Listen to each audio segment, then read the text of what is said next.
న్యాయాధిపతుల గ్రంథం 1వ అధ్యాయం 12 నుంచి 15 వచనాలు. దేవుని యొక్క వాక్యములో మనం చూస్తున్నాం, ఒక మాదిరికరమైనటువంటి తండ్రిని మనం గమనిస్తూ ఉన్నాం. ఆ మాదిరికరమైన తండ్రి ఎవరు అనంటే, పాత నిబంధనలోనే the silent sounding the believer అని అంటాం మనం ఆయనని. నిశ్శబ్దముగా ఉన్నటువంటి గొప్ప శబ్దము చేసే తండ్రి అతను. మంచి భక్తిపరుడు అతని పేరు కాలేబు. చూడండి, కాలేబు అంటే అర్థము కుక్క. కుక్కకు లోకములో చాలా విలువైనటువంటి అర్థమే ఉంది. ఏమని పోలుస్తాం కుక్కని? విశ్వాసం గలది అని అంటాం. ఆయన దేవుడికి విశ్వాసంగా కలిగి ఉన్నాడు. ఎంత గొప్ప విశ్వాసి అనంటే, సంఖ్యాకాండంలో 14వ అధ్యాయంలో ఒక సంఘటన జరుగుతుంది. ఆ సంఘటన చూసినప్పుడు మనం అందరం కూడా నిజంగా చాలా ఆశ్చర్యపోవాలి. 14వ అధ్యాయంలో 26వ వచనం ఒకసారి చూద్దాం. చూడండి, నాకు విరోధముగా అందరూ సనిగారు, సనిగిన వారందరూ రాలిపోవుదురు. పాత నిబంధనను బోధించేటువంటి కొత్త నిబంధన బోధకులు, ఇది మళ్ళీ చెప్తున్నాను, పాత నిబంధనను బోధించేటువంటి కొత్త నిబంధన బోధకులు ఏం చేస్తారో తెలుసా? పాత నిబంధన మనకు సంబంధము లేదు అని చెప్పి కృపను గురించి బోధిస్తూ, పాత నిబంధన యొక్క బ్లూ ప్రింట్ అయినటువంటి సంఘములో దాన్ని అపార్థం చేసుకునేటట్టుగా బోధిస్తారు.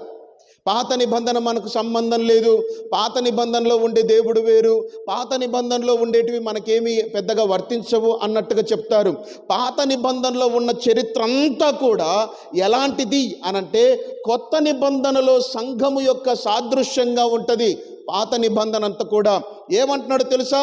దేవుడు ఐగుప్తులో నుంచి ఇశ్రాయేలు ప్రజలను తీసుకొచ్చాడు, మనల్ని కూడా ఐగుప్తు అనే లోకములో నుంచి మనల్ని తీసుకొచ్చాడు. ఎర్ర సముద్రము దాటించాడు, మనల్ని కూడా బాప్తిసము ద్వారా నీటిని దాటించాడు.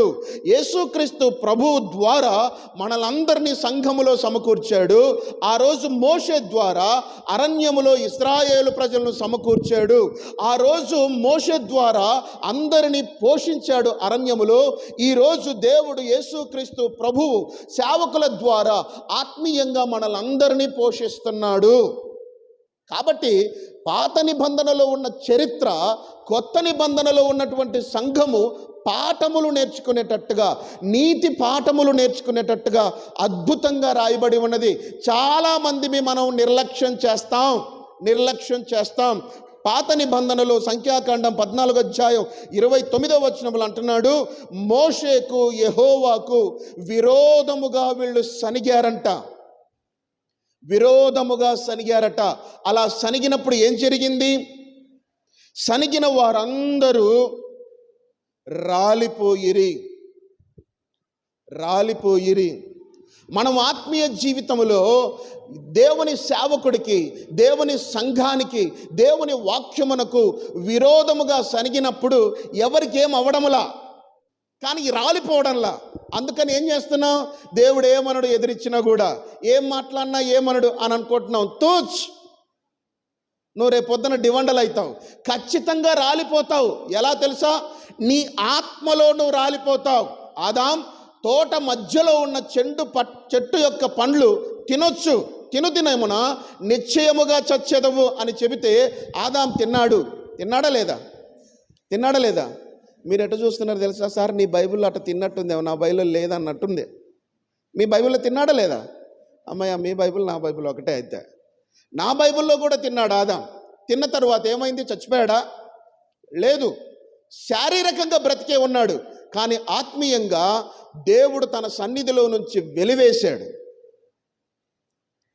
ఇక ఆదాముకు దేవుని యొక్క ప్రత్యక్షత తగ్గిపోయింది. దేవుడు మాట్లాడడం మానేశాడు. దేవుని స్వరమును ఆదాము వినడానికి చాలా దూరమైపోయాడు. చాలామందికి మనకిది తెలీదు. ఆత్మీయంగా రోజుకు చచ్చిపోతాం.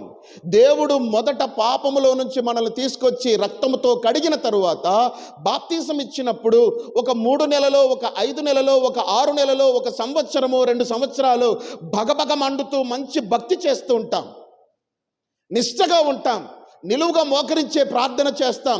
ఎవరో వచ్చి బలవంతంగా లేపి ప్రార్థన చేపించినట్టుగా ఇష్టపూర్వకంగా పొద్దున్నే 4:30కు 5 గంటలకు లేచి నిలువు మోకాళ్ళుండి దేవునికి స్తోత్రం చెప్పి ప్రార్థన చేసి ఉంటాం. అప్పుడు ఎవరినైనా ఏమైనా అందాము అనంటే భయం. దేవుని పట్ల చాలా గౌరవప్రదంగా ప్రవర్తిస్తాం. మహాపరిశుద్ధుల్లాగా తెల్ల పేపర్ లాగా ప్రవర్తిస్తాం. కారణం ఏంటో తెలుసా? నువ్వు రక్షించబడ్డావని అర్థం. రాను రాను రాను రాను మనకు శోధనలు ఎదురవుతూ ఉన్నప్పుడు దేవుని వాక్యమును బట్టి, పరిస్థితులను బట్టి, సేవకులను బట్టి, డబ్బును బట్టి, అనారోగ్య స్థితిగతులను బట్టి సనగడం మొదలు పెడతాం. అలా మొదలు పెట్టినప్పుడు ప్రార్థన మాయమైపోతుంది. వాక్యం వినేటప్పుడు నిద్ర వస్తుంది. ఎవరైనా సేవకులు, ఆత్మీయులు ఇంటికి వచ్చి ప్రార్థన చేసేటప్పుడు పరమ తండ్రి నీకు స్తోత్రం స్తోత్రం స్తోత్రం అంటున్నప్పుడు అని ఆవలిస్తాం. చూడండి, అదంతా కూడా మనం ఆత్మలో చచ్చిపోతున్నామని అర్థం.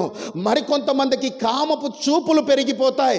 అబద్ధాలు వాళ్లకు తెలియకుండా వాళ్ళు చెప్పేస్తూ వస్తారు. ఇక్కడ జరిగింది అదే. అబద్ధం ఆడేంత వరకు మనకు తెలీదు.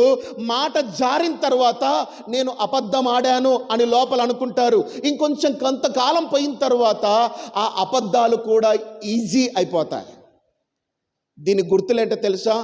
You are dead in your spiritual life. నువ్వు ఆత్మీయంగా చచ్చావు, రాలిపోయావు అని అర్థం. అయితే అక్కడ లేని కృప ఎక్కడ? పాత నిబంధనలో లేనిది కొత్త నిబంధనలో ఉన్నది ఏంటంటే కృప. అక్కడ పశ్చాత్తాపడడానికి అవకాశం లేదు, ఇక్కడ పశ్చాత్తాపడడానికి అవకాశం ఉంది. అక్కడ దేవుని రక్తం లేదు, ఇక్కడ యేసయ్య రక్తం మనకు అవకాశం ఉంది. అందుకే బల్లలో చేయి వేయాలి. ఎవరెవరు బాప్తీసం తీసుకోలేదు చేయలేపండి, చేయలేపండి. బాప్తీసం తీసుకున్న వాళ్ళు చేయలేపండి. మీకు ఈ బ్యాడ్ న్యూస్. మీ పాపములు, మీ అబద్ధములు, మీ బలహీనతలు కడుక్కునే అవకాశానికి మీరు దూరంగా ఉన్నారు. బాప్తీసం తీసుకోగలిగితే ఇక్కడ గుడ్ న్యూస్. నువ్వు చేసిన ప్రతి పాపం ఒప్పుకోవడానికి భయం పుట్టించేది ఇది, నిన్ను సరిదిద్దేది ఇది, రాకడలో సిగ్గుపడకుండా నిన్ను బహుమానాలు తీసుకునేటట్టుగా సిద్ధపరిచేది ఇది.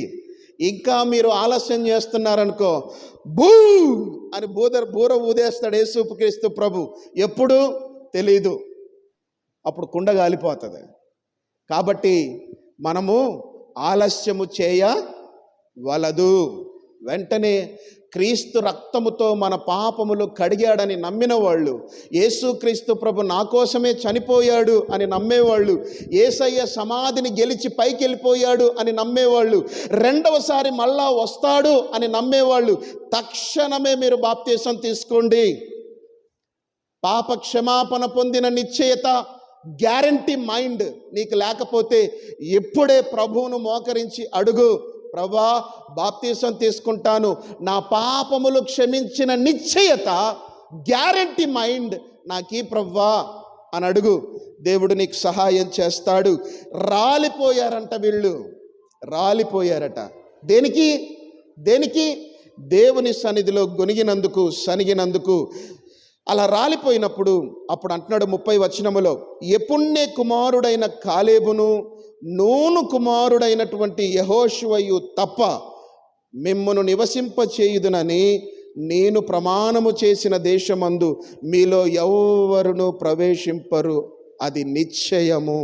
ఆ సంఖ్యాకాండంలో 14వ అధ్యాయంలో అంటున్నాడు, మోషేతో దేవుడు చెప్పాడట, మోషే చాలామంది సనిగారు, సనగడం వల్ల ఇద్దరే పోతారు, వాగ్దాన దేశానికి ఇద్దరే పోతున్నారు. ఏమైంది ప్రవ్వా, మిగతా వాళ్ళంతా ఏమయ్యారు అని అంటే, మిగతా వాళ్ళు పాపం చేశారా అంటే లేదు లేదు. మిగతా వాళ్ళు వ్యభిచారం చేశారా? లేదు లేదు. మిగతా వాళ్ళు ఏం చేశారు ప్రవ్వా అంటే కేవలము సనిగారు. ఏం చేశారు? సనిగారు. అమ్మలు, అన్నలు నా వైపు చూడండి.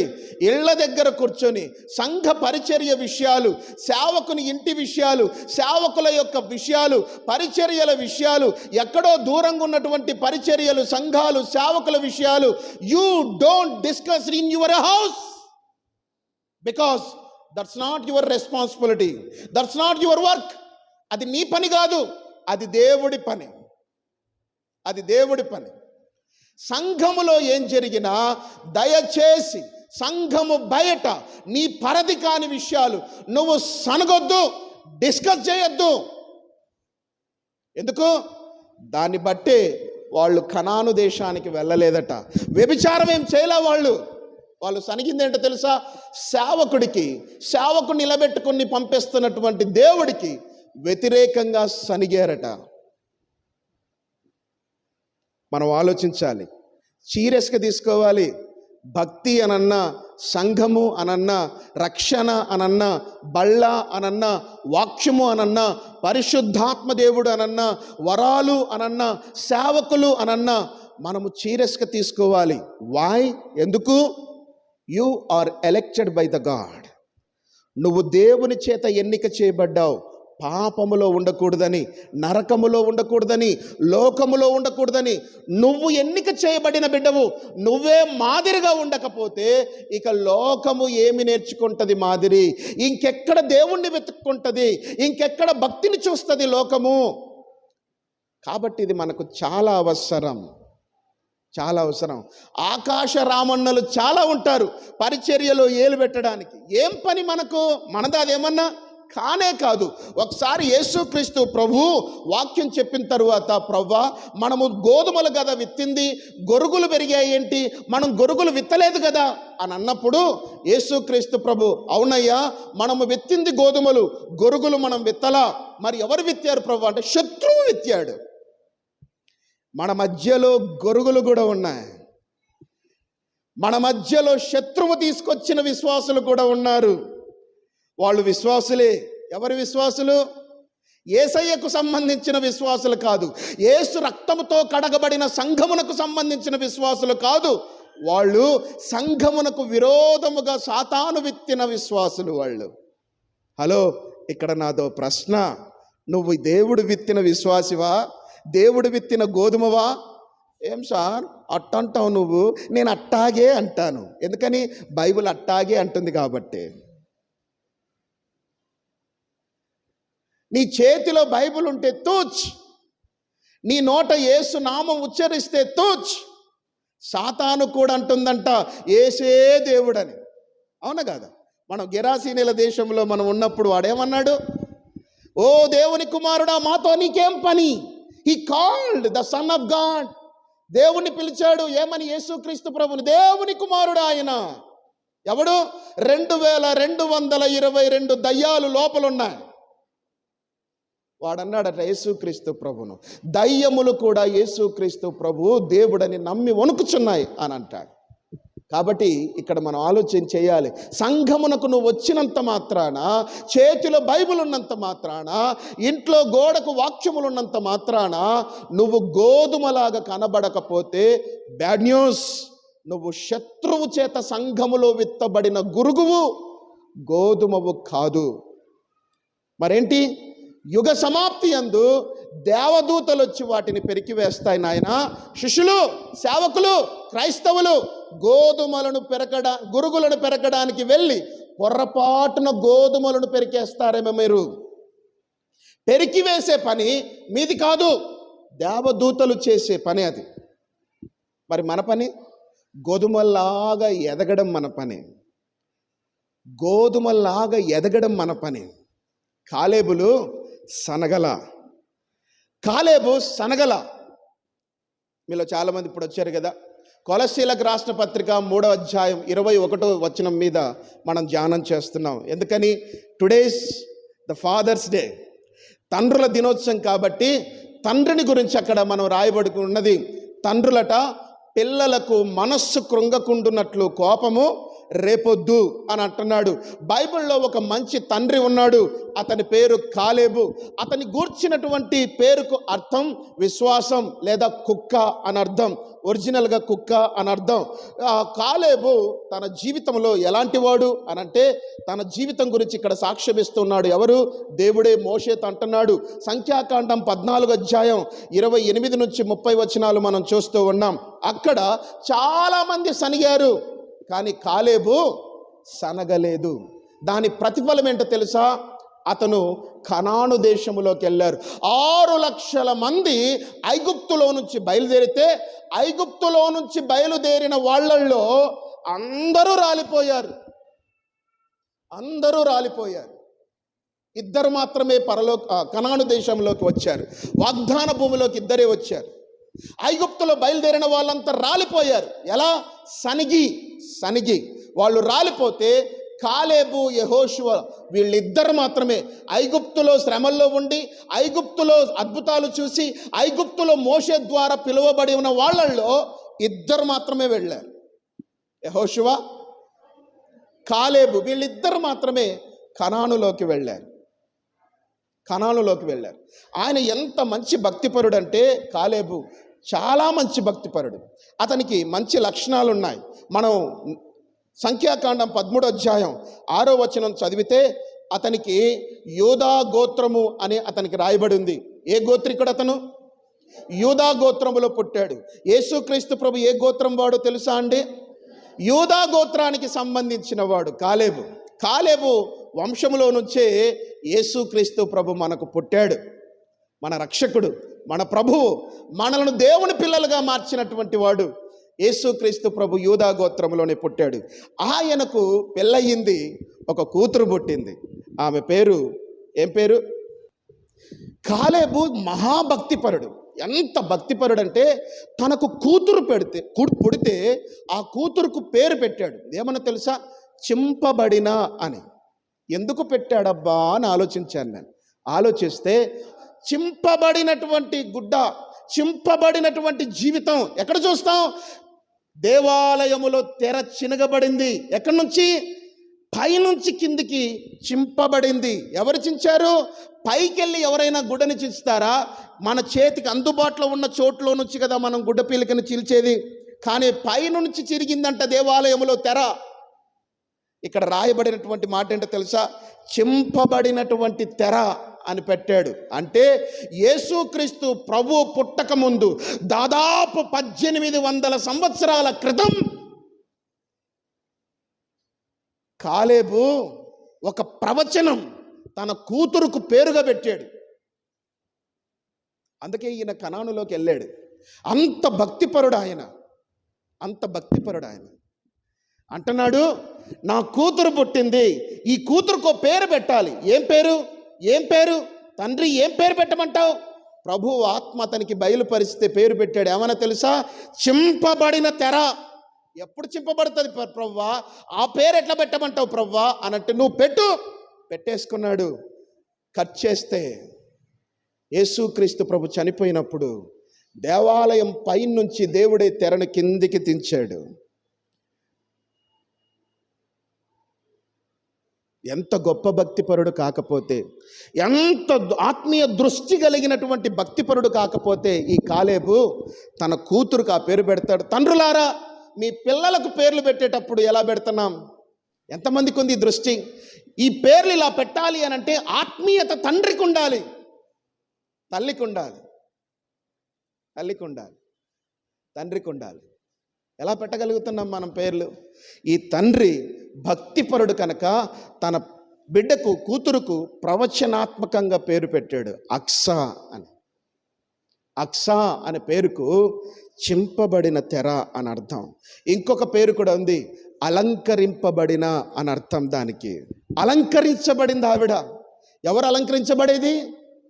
సంఘం అలంకరించబడుతుంది. ఇప్పుడు దేవుని ఎదుట పరిశుద్ధమైన కన్యకగా నిలబెట్టడం సేవకుల యొక్క బాధ్యత. నేను ఎందుకంత గొంతు చించుకొని వాక్యం చెప్తా? ఎందుకంత సీరియస్గా వాక్యం చెప్తా?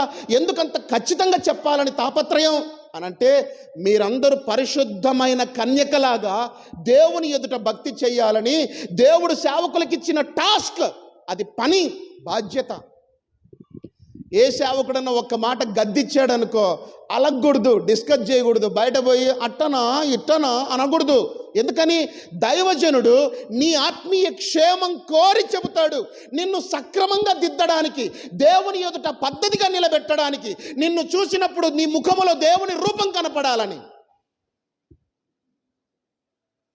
మన సంఘం ఎలా మారాలి?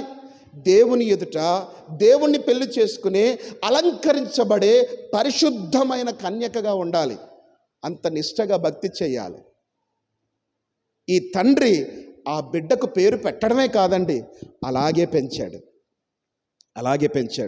అక్స పెళ్లి చేశాడు. పెళ్లి చేసే ముందు ఊరికే చేయలే ఆయన. అక్సాకు తండ్రిగా ఒక ఛాలెంజింగ్ పెట్టాడు. నా బిడ్డకు పెళ్లి చేసేవాడిని ఎలాంటి వాడిని తీసుకురావాలంటే అతని తండ్రి లాంటి మనస్సు కలిగిన వాడిని తీసుకురావాలని. కాలేబుకున్న మనస్సు ఏంటో తెలుసా? అయ్యా కాలేబు, కొండలు, గుట్టలు, పుట్టలు అలాంటివన్నీ ఉన్నాయి మనం వెళ్ళే కనాను దేశంలో. నువ్వు ఒక్కడివే భక్తి చేశావు. ఎలాంటి భక్తి? ఒకసారి 14వ అధ్యాయం సంఖ్యాకాండంలో మొదటి 5వ వచనం ఎప్పుడో చూడండి, ఓ మాట ఉంటుంది అక్కడ. అయ్యా మనల్ని దేవుడు తీసుకొచ్చి ఇస్తానన్న దేశంలో ప్రజలు ఎలా ఉన్నారో తెలుసా? ఒక్కొక్కడు 18 అడుగులు ఉన్నాడు. వాళ్ళ కళ్ళకు మనం మిడతల్లాగా కనపడుతున్నాం. వాళ్ళ కళ్ళకు మనం అస్సలు ఏమాత్రం తాళం వద్దు. ఆ ఊరొద్దు, ఆ దేశం వద్దు, ఈ దేవుడు అస్సలే వద్దు అని చెప్పి నెత్తి నోరు కొట్టుకుంటూ, మోషే నువ్వేం భక్తుడివయ్యా, నువ్వేం నాయకుడివయ్యా, అహరోను మీరేం పాస్టర్లు అయ్యా అని చెప్పి వాళ్ళ మీద పడి ఏడుస్తున్నారు. వాళ్ళు ఏడుస్తుంటే యెహోషువ, కాలేబులు ఆ ఊర్లోకి వెళ్ళి ద్రాక్ష గెల తీసుకొచ్చారు, పండ్లు తీసుకొచ్చారు, నీళ్లు తీసుకొచ్చారు. ఆ ఊర్లో ఎలా ఉన్నాయో చూసొచ్చారు. కట్టడాలు, స్తంభాలు ఎలా ఉన్నాయో చూసొచ్చారు. చూసొచ్చిన వాళ్ళు ఏం చెప్పారో తెలుసా? అయ్యా మోషే మీద, అహరోను మీద సనుగుతారేంటి, ఫస్ట్ బంద్ చేయండి అని అంటే ఎవరు అందరూ ఏం చేస్తున్నారు? ఓయమ్మా ఇక మనం చచ్చేదే, ఇక పోయేది లేదు అని ఏడుస్తున్నారు. ఏడుస్తుంటే కాలేబుకు కోపం వచ్చింది, బీపీ వచ్చింది. వెంటనే కాలేబు, యెహోషువలు అంగి గుండెలు చింపుకున్నారు. పరా గుండెలు చింపుకొని ఒరే ఆపండి అని పెద్దగా అరిచారు. అందరూ సైలెంట్ అయిపోతే వాళ్ళు చెప్పడం మొదలుపెట్టారు, మన దేవుడు మన యందు ఆనందిస్తే ఖచ్చితంగా మనం ఆ దేశాన్ని స్వాధీనం చేసుకుంటాం, మీరు నమ్మండి అని చెప్పి వాళ్లకు కేకలేసి పెద్దగా విడమర్చి విశ్వాసాన్ని నూరిపోసినటువంటి వ్యక్తి మోషే. కాలేబు మాట్లాడుతుంటే గడగడ వణికిపోయాడు. మోషే కళ్ళు తెరిచి చూస్తున్నాడు, దేవుని ప్రత్యక్షత వచ్చింది. కాలేబు మాట్లాడుతుంటే మోషేలో కూడా భయం వణుకు పడుతుంది, ఆత్మ సంబంధమైనది. ఇక్కడ ప్రశ్న, ఛాలెంజింగ్ చేసే విశ్వాసులు ఉన్నారా? దైవజనుల మీద ఉండేటువంటి అభిషేకానికి మించి, దైవజనులు చేసే ప్రార్థన సమయానికి మించి, బైబిల్ చదువుతున్నటువంటి దైవ సేవకులు చదువుతున్న బైబిల్కు మించి భక్తి చేసే విశ్వాసులు మన సంఘంలో ఉన్నారా? కాలేబు విశ్వాసి మోషే ముందర, మోషే మీద పడి అందరూ సనుగుతూ ఏడుస్తూ ఉంటే అహరోను, మోషేలు ఇద్దరు మొహాలు చూసుకుంటున్నారు. అప్పుడు కాలేబు నుంచి, అరే ఎందుకు సేవకుల మీద సనుగుతున్నారు, ఎందుకు దేవుడి మీద సనుగుతున్నారు, నోర్మై అని మందలిచ్చి, దేవుడు మన ఎడల ఆనందిస్తే ఆ దేశం ఎంతరా దేవుడు మనకిస్తాడు, క్వైట్ నిశ్శబ్దంగా ఉండండి, విశ్వాసములోకి రండి అని చెబుతా ఉంటే అహరోను, మోషేలు కాలేబు వైపు చూస్తూ, నాయనా దేవుడు నిన్ను దీవించునుగాక. కాలేబు అంత గొప్ప భక్తిపరుడు. అప్పుడు మోషే చూసి ఏమన్నాడు తెలుసా? మోషే రేపొద్దున మీరే లీడర్స్, ఊరికే రావండి మైకులు పాటలు పాడడానికి, భక్తి చెయ్యాల. ఆత్మ సంబంధమైన తండ్రులుగా మిమ్మల్ని పెంచుతున్నప్పుడు భక్తి చెయ్యాలా. ఊరికే రావు ఆశీర్వాదాలు. తిడితే తిట్టించుకోవాలా, అవసరమైతే కొడితే కొట్టించుకోవాలా. నీ సేవకుడి మీద ఉండే అభిషేకం నీ మీదికి రావాలంటే ఆయనను నువ్వు తండ్రిగా ఉపయోగించుకోవాలి, నువ్వు బిడ్డగా మారాలి, కొడుకుగా మారాలి. మన సంఘంలో ఏమనుకోద్దే, ఉన్నది ఉన్నట్టుగా చెప్తా, నాయనా ఇది చెయ్యి అని అన్నావు అనుకో, అట్టెందుకులే సార్ మళ్ళీ తిరిగి సలహా ఇస్తారనమాట. సేవకులు కదా, వాళ్ళు ప్రార్థన చేస్తారు కదా, నాకంటే ఒక్క అరసెకండ్ ఎక్కువ ప్రార్థన చేస్తారు కదా, నాకంటే ఒక 10 లైన్లు ఎక్కువ బైబిల్ చదువుకుంటారు కదా, వాళ్ళ మాట ఇందాం అని ఆలోచన ఉండదు. తిరిగి సలహా ఇస్తారు. అప్పుడు మీరు ఎదగలేరు. కాలేబు అలాంటి వాడు కాదు. కాలేబు అంకులు చెప్పు అంకులు అని అన్నాడు మోషే దగ్గర. అంటే కనాను దేశం ఎలా ఉందో చూసి రాపో అని అంటే, చిన్నోడు 20 సంవత్సరాల వయసు గలవాడు, ఓకే పోయేస్తాను అంకులు అని అన్నాడు. 20 years బాయ్, పొట్టగాడు, చూసి రాపో అంటే శత్రువుల దేశంలోకి జొరబడ్డాడు. ఎందుకు జ్వరపడ్డాడు? సేవకుడు చెప్పాడని. వెళ్ళిపోయాడు, లోపలికి వెళ్ళిపోయాడు. తిరిగి వచ్చాడు. వచ్చిన తర్వాత అర్థమైంది దేవుడు నన్ను ఎన్నుకున్నాడని. అందరూ భయపడుతుంటే భక్తి నూరిపోస్తున్నాడు మోషే ఎదుట విశ్వాసులకు అందరికీ కూడా ఎదగాలి. రేపొద్దున మనం బ్రాంచ్ సంఘాలు పెడితే ఆ సంఘ పరిచర్యలను మాకంటే బాధ్యతగా నిర్వర్తించాలని ఆసక్తి. బాగా గమనించండి. మీ పిల్లలను దైవజనుల అంగట్లో పెట్టండి, వాళ్ళ యొక్క చేతి కింద పెట్టండి, అది క్షేమం. యెహోషువ, కాలేబులు అందరికీ వాక్యం చెప్పిన తర్వాత వెంటనే దీవించాడు మోషే. నాయనా, దేవుని ఆత్మ నీ మీద ఉందిరా, దేవుడు నిన్ను దీవించునుగాక అని అనేసరికి వెంటనే కాలేబు నోరు మూసుకున్నాడు. అప్పుడు యెహోషువ, నెక్స్ట్ లీడర్ నువ్వే, నా తర్వాత నువ్వే లీడరు. నా కులంతో సంబంధంలా, నా గోత్రంతో నీకు సంబంధంలా, నా వర్గంతో నీకు సంబంధంలా, నీ మీద దేవుని ఆత్మ ఉంది, నా కింద అణిగిమణిగి నువ్వు భక్తి చేశావు, నెక్స్ట్ నా వారసుడివి నువ్వే. యెహోషువ, నీకు ఒక ఆర్డర్ పాస్ చేస్తున్నా. ఏంటి తండ్రి? మోషేతో అప్పుడు యెహోషువకు ఇవ్వబడిన ఆజ్ఞ, కాలేబు రేపొద్దున కనాను దేశంలోకి పోతే ఏ అడుగు పెట్టి కాలేబు నాకు ఇది కావాలి అని అడుగుతాడు, ఆ ప్రాంతం అంతా నువ్వు కాలేబుకు రాసి చేయాలి. హల్లెలూయా, హల్లెలూయా. దైవజనుడి ఎదుట మంచి తండ్రిగా కాలేబు తన కూతురుకు పెళ్లి చేశాడు. ఎలా చేశాడో తెలుసా? కాలేబు ఐగుప్తు దేశములో నుంచి వచ్చిన తర్వాత మోషే మెచ్చుకునేటట్టుగా, దేవుడు మెచ్చుకునేటట్టుగా భక్తి చేస్తే ఆయనకు వచ్చిన గొప్ప ఆశీర్వాదం ఏంటో తెలుసా? ఎక్కడ కాలు పెడితే అది గుడ్డిగా సంతకం పెట్టి ఇచ్చేయాలి. యెహోషువ, నువ్వు రెడీగా ఉండు అని చెప్పాడు. ఓకే సార్ అని అన్నాడు. అప్పుడు అందరు కనాను దేశంలోకి పోయారు. పోయి వచ్చిన తర్వాత యెహోషువ కాలేబుని పిలిచాడు. కాలేబన్నా అని పిలిచాడు. ఇద్దరు సమయేజే, కానీ వాళ్ళిద్దరు ఒకరికొకరు చాలా గౌరవించుకుంటారు. మనం కూడా అది నేర్చుకోవాలి. నీకంటే చిన్నోడైన పర్లా అన్నా అని పిలవడానికి నువ్వు ధైర్యం చేస్తే మంచిది. నీకంటే చిన్న పిల్ల అయినా సరే పర్లా సిస్టర్ అని పిలవడం మనం నేర్చుకోవాలి. మీకు ఇళ్ళ దగ్గర అక్క, బావ, మామ అని పిలుచుకోండి. సంఘం కాంపౌండ్లోకి వచ్చిన తర్వాత సిస్టర్, బ్రదర్ అని పిలుచుకోవడం నేర్చుకోండి. ఇది చాలా మంచిది. సంఘము ఎదగడానికి ఉపయోగపడుతుంది. సంఘములో క్రమం రావడానికి ఇది ఉపయోగపడుతుంది.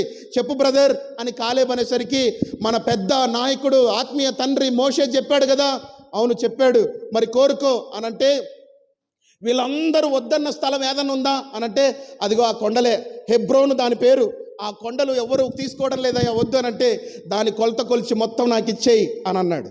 ఎవరు సాధు చేయలేనిది, ఎవరు కోరుకోనిది, సాధు చేయడానికి అతి కష్టమైనది కాలేబు తీసుకున్నాడు. మీరు ఎవరైనా తీసుకుంటారా? ఈ చర్చ్ అంతా తుడసండి అని అన్నాం అనుకో, అమ్మో ఒక్కదాన్నేనా?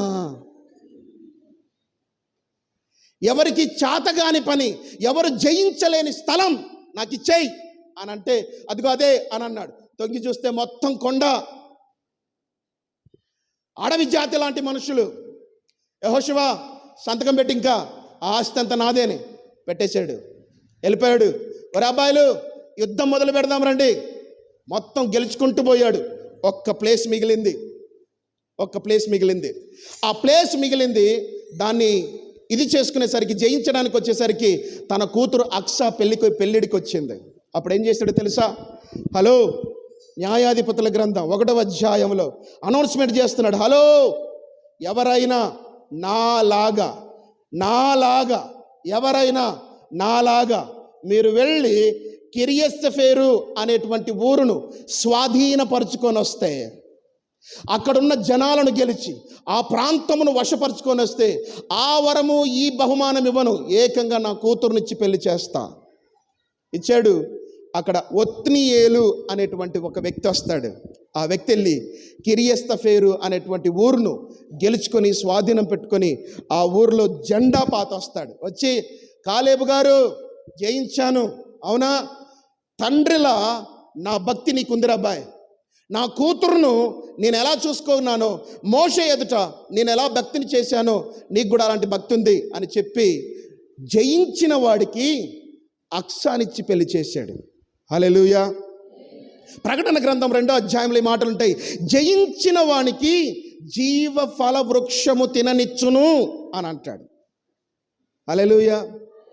జయించడానికి మనం పిలువబడుతున్నామండి, ఓడిపోవడానికి కాదు. కాలేబు దగ్గరికి ఒత్నియేలు వచ్చి అంటే నిలబడితే, నాలాగా జయించావు రబ్బాయి, నువ్వు నా కూతురు నీకు ఇచ్చి పెళ్లి చేస్తున్నా, నా కూతురు నీకు ఇచ్చి పెళ్లి చేస్తున్నా, కమాన్, నాలాగా జయించిన ఆత్మీయ జీవితం నీది. ఒత్నియేలు, ఒరే అబ్బాయి, నా కూతురు నీకు ఇవ్వడానికి నాకేం సందేహం లేదురా, ఇచ్చేస్తున్నా. ఎంత మంచి తండ్రి! ఆత్మదృష్టి కలిగి కూతురుకు పేరు పెట్టాడు చింపబడిన తెర అని. ఆత్మదృష్టి కలిగి జయించేవాడికే నా కూతురుని ఇస్తానని చెప్పాడు. ఆత్మదృష్టి కలిగి సరైన సంబంధాన్ని సెట్ చేశాడు. తండ్రి అయిన దేవుడు సంఘమును సిద్ధపరిచి మరణమును జయించిన యేసుకు ఇచ్చి పెళ్లి చేయబోతున్నాడు ఫ్యూచర్లో. హల్లెలూయా. ఊరికి రాయబడలా, ఇది చాలా శ్రేష్టమైన మీనింగ్ ఉంది ఇందులో. తండ్రులు, మీ పిల్లలకు పెళ్ళిళ్ళు చేసేటప్పుడు ఎలా చేస్తున్నారు? ఎర్రగా బుర్రగా ఉన్నాడు, పెళ్లి చేద్దామా?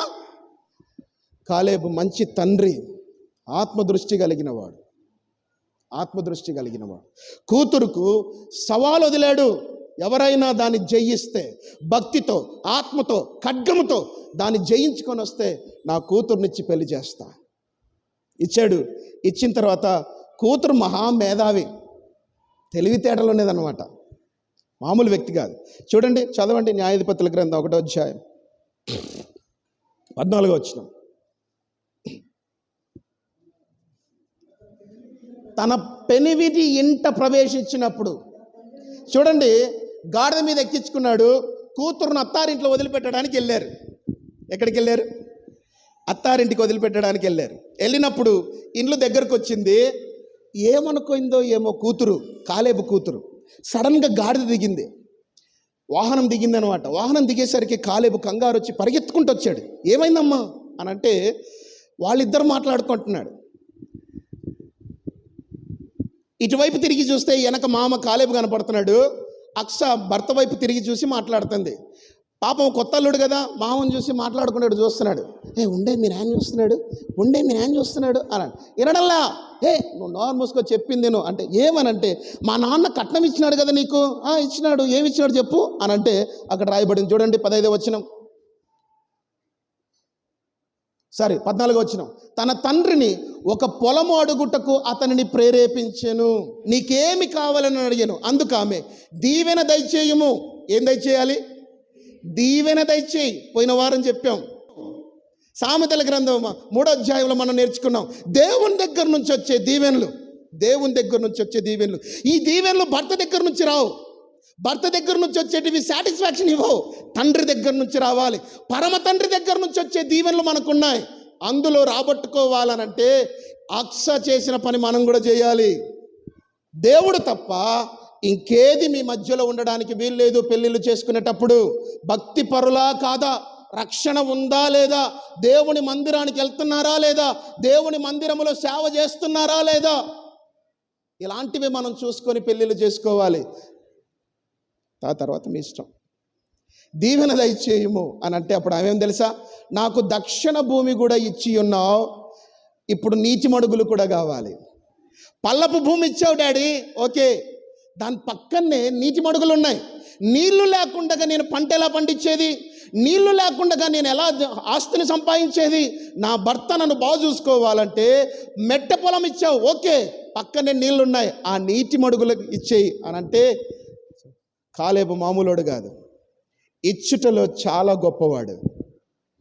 కూతురుకు ఇచ్చే విషయంలో చాలా గొప్పవాడు. ఏం చేశాడు చూడండి, నీటి మడుగులు కూడా నాకు దయచేయము అనను. అప్పుడు కాలేబు ఆమెకు మెరక మడుగులను పల్లపు మడుగులను అన్ని కలిపి ఇచ్చాను. హల్లెలూయా. వాళ్ళ డాడీ మీద ఎంత ప్రేమ కలిగి ఉన్నాడో అన్న తన మీద అక్ష గుర్తుపట్టింది. తన భర్తకు అది సమకూర్చింది. కారణం ఏంటో తెలుసా? మీరు అందరూ అనుకుంటున్నారు, అమ్మా కట్నాలు అడగొచ్చు, కట్నాలు ఇవ్వచ్చు అని మీరు అనుకుంటున్నారేమో. కొడుకులున్న తండ్రులు తూచ్, ఆడపిల్లల తండ్రులు సార్ కట్నాలు తీసుకోవచ్చు అని చెప్తున్నాడని భయపడుతున్నారేమో. తూచ్, భయపడొద్దు. Othniel the first judge of the Israelites, first న్యాయాధిపతి, భక్తిపరుడు, సేవకుడు ఆయన. అందుకని ఫ్రీగా ఇచ్చేస్తున్నాడు. అమ్మా యుద్ధము చేసి గెలిచి పట్టుకున్నటువంటి ఆ స్థలము వీరుడు మామూలుడు కాదు. రేపొద్దున దేవుడు ఎన్నుకోబోతున్నటువంటి న్యాయాధిపతి. 3వ అధ్యాయం 9వ వచనంలో ఉంటుంది అది. ఇప్పుడు యుద్ధ వీరుని తీసుకొచ్చాడా, పాస్టర్ని తీసుకొచ్చాడా కూతురికి? కాలేబు పాస్టర్ని తీసుకొచ్చాడు. హల్లెలూయా. మీ పిల్లలకి ఎలాంటి భర్తలను తీసుకొస్తున్నారు తండ్రులు? మీ ఇంటికి ఎలా అల్లుళ్ళను తీసుకొచ్చుకోవాలనుకుంటున్నారు తండ్రులు? ఒకసారి ఆలోచించండి. కాలేబు ఉన్నదంతా ఇవ్వడానికి కారణం ఏంటో తెలుసా? హీఈస్ డివోటెడ్ మ్యాన్, భక్తిపరుడు, యుద్ధం తెలిసినవాడు, జయించగలిగిన వాడు, భక్తిపరుడు. భక్తిపరుడు. తండ్రి కాలేబు భక్తిపరుడు, కూతురు భక్తిపరురాలు, తీసుకొచ్చిన అల్లుడు భక్తిపరుడు. దానికి కాలేబు ఉన్నదంతా ఇస్తానయ్యా, నేను ఏం దాచిపెట్టుకోను. ఎందుకో తెలుసా? నీకన్నా యోగ్యుడు ఎక్కడున్నాడు? యేసుక్రీస్తు ప్రభు, ద ఫస్ట్ కింగ్. యేసుక్రీస్తు ప్రభు, ద లాస్ట్ ప్రాఫెట్. యేసుక్రీస్తు ప్రభు, ద లాస్ట్ కింగ్. యేసుక్రీస్తు ప్రభు, good husband of the church. భర్త సంఘానికి నజరేయుడగు యేసు. అందుకే తండ్రి అయిన దేవుడు యేసుక్రీస్తు ప్రభుకు సర్వాధికారం ఇచ్చేశాడు. నాదో ప్రశ్న, సంఘమా, ఆ భక్తిని నేర్చుకునే నువ్వు దేవుడికి ఇవ్వగలవా? ఏమి ఇవ్వగలవు? దశమభాగాలు ఇవ్వడానికి, కానుకలు ఇవ్వడానికి, సంఘములో కానుక ఇవ్వడానికి కూడా మనం బాధపడుతున్నప్పుడు how can we grow in our spirits? ఆత్మలో మనం ఎలా వర్ధిల్లుతాం? ఆ తండ్రి కాలేబు తన కూతురుకు ఉన్నదంతా ఇచ్చాడు. ఆత్మదృష్టి కలిగిన తండ్రిగా తన పేరు, మంచి పేరు పెట్టాడు. ఆత్మదృష్టి కలిగినటువంటి తండ్రిగా తన బిడ్డకు మంచి భర్త రావాలని సిద్ధపరచుకున్నాడు. ఆత్మదృష్టి కలిగినటువంటి తండ్రిగా తన బిడ్డకు మంచి జయించిన జీవితం కలిగినటువంటి ఒత్నీయేలును అల్లుడుగా తీసుకొచ్చాడు. కూతురు అడిగితే సర్వము దారాదత్తం చేశాడు. నాదో ప్రశ్న, నీ ప్రభువుకు నువ్వు ఇవ్వగలవా? ఇచ్చేవాళ్ళంతా లెక్కలేసే వాళ్ళు ఉన్నారు ఈరోజు సంఘములో. ఇచ్చేవాళ్ళంతా సనిగే వాళ్ళు ఉన్నారు ఈరోజు, లెక్కలు చేసుకునేవాళ్ళు. క్రైస్తవ సమాజం మేలుకో. దేవుని ఎదుట నమ్మకమైన భక్తిపరుల్లాగా మనం ఉందామా? మన నమ్మకమైన తండ్రుల్లాగా మనం ఉందామా? నమ్మకమైనటువంటి దేవుని ఎదుట దేవుణ్ణి పెళ్లి చేసుకునే వధువు సంఘముగా మనం సిద్ధపడదామా? సిటీ స్టడ్ అని ఒక దైవజనుడు ఉన్నాడు. ఒకనాడు తనకు తండ్రికి ఆలోచన వచ్చి, ఒరే స్టడ్ ఇట్రా అని అన్నాడు. ఏం డాడీ అనంటే, ఏం చేద్దాం అనుకుంటున్నావు అని అంటే, స్టడ్ తన తండ్రితో అన్నాడు, డాడీ చైనాకు నేను మిషనరీకి వెళ్తాను, చైనాకు నేను మిషనరీకి వెళ్తాను అని అంటే, ఆ తండ్రి ఏం చేశాడో తెలుసా? ఎడ్వర్డ్ స్టడ్ అనేటువంటి వ్యక్తి, నా కుమారుడా, నిన్ను పంపిస్తున్నా, వెళ్ళిపో, సేవకి వెళ్ళిపో. అప్పుడు స్టడ్ అన్నాడు, అదేంటి డాడీ వద్దంటావేమో అనుకున్నాను అని అంటే, యేసయ్య నా కోసం సర్వం ఇచ్చాడురా, నిన్ను ఇవ్వడానికి నాకేం పెద్ద గొప్ప సంగత? యేసయ్య నా కోసం సర్వస్వం ఇచ్చేశాడు. చైనా దేశం కోసం, దేవుని మహిమ కోసం నేను నిన్ను ఇవ్వలేనా? ఈరోజు సేవకుడిగా నేను అడుగుతున్నా, దేవుని కోసం నిన్ను నువ్వు ఇచ్చుకోలేవా? దేవుని మందిరం కోసం, దేవుని సహవాసం కోసం, దేవునిలో ఎదగడం కోసం నీ ప్రాణాత్మ దేహములు దేవునికి అప్పగించుకోలేవా? చాలామంది సంఘం పట్ల మనకున్నటువంటి విలువలు చాలామంది చెక్ చేసుకోవాల్సిన పరిస్థితిలో మనం ఉన్నాం. ఇచ్చుకోగలవా? ఎప్పుడో తెలుసా? నువ్వు తండ్రి పెంపకంలో పెరిగినప్పుడు, తండ్రితో నడిపించబడినప్పుడు, తండ్రి చేత దీవించబడాలని కోరుకున్నప్పుడు ఖచ్చితంగా నువ్వు అలాంటి పని చేయగలవు. సిటీ స్టడ్ తన ప్రాణాన్ని చైనా దేశం కోసం ఇచ్చేసుకున్నాడు. నీ సంగతి ఏంటి? దేవుడు నీ తండ్రి అయితే, కాలేబు తండ్రి తన బిడ్డను పెంచినట్లుగా దేవుడు నిన్ను పెంచడానికి ఇష్టపడుతున్నప్పుడు నువ్వు పెరిగితే దేవుడికి నిన్ను నువ్వు కానుకగా అప్పగించుకోగలవు. మోకరించు, చిన్న ప్రార్థన చేసుకుందాం.